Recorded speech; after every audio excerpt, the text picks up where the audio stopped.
Hi students, welcome to the video lecture of Modeling and Analysis Lab. So now we'll solve experiment number 15, that is another problem on convection and conduction heat transfer. So here we need to determine the nodal temperature for the composite wall shown in figure. Here also the area is assumed to be 1 meter square. So in this problem the convection heat transfer coefficient is given here, so that the finite element model will look like this, that is 0.06 meter, 0.02 meter.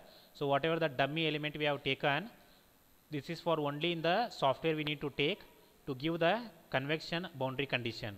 So it is taken in this side instead of this side, because in the previous problem it was towards left, now it is towards right. That's why the element is taken here.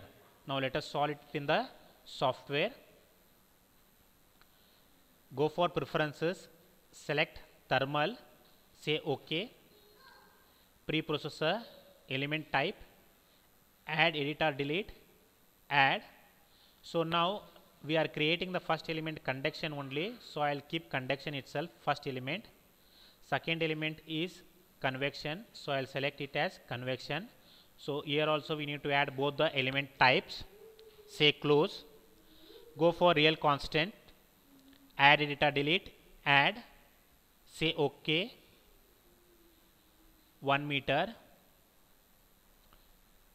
add. For both the links we need to give area 1 only, say close.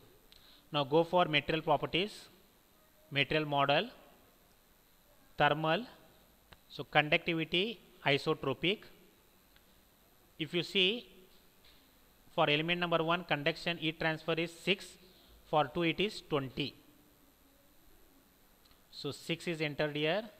Again I will go to material, new model, say OK, isotropic, 20 is entered here. Now material, new model, 3. So here I need to enter the convection or film coefficient, which is equal to 1000 watt per meter square degree Celsius, that is 1000, say OK. Close this window. Now I will go for modeling. Before going to modeling I will just check first element, second node is at 0.06, 0.02 and 0.01. Modeling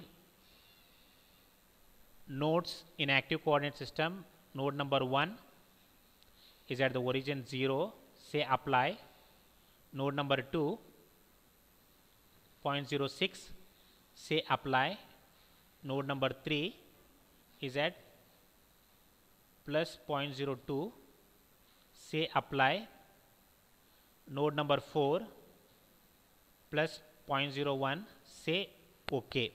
So all the 4 nodes are created. Now let us create the elements auto numbered through nodes. So select node number 1 and node number 2, say OK. Before creating element number 2, go for element attributes and check whether it is conduction type element or not. Material number has to be changed to 2, say OK. Through nodes, say OK.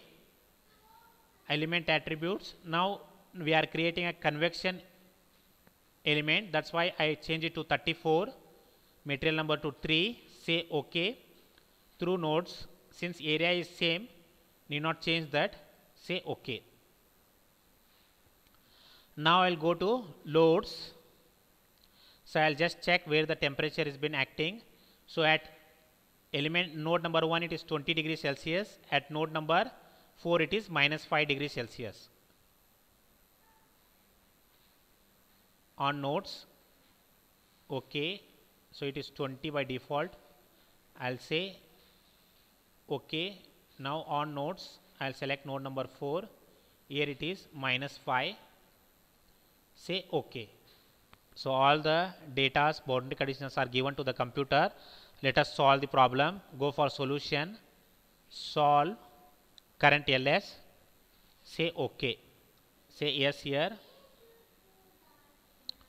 Now we can go to the general post processor, list results, nodal solution, degree of freedom solution, nodal temperature, say OK. So if you see at node 2 the temperature is minus 0.833 and at node 3 it is minus 2.9167.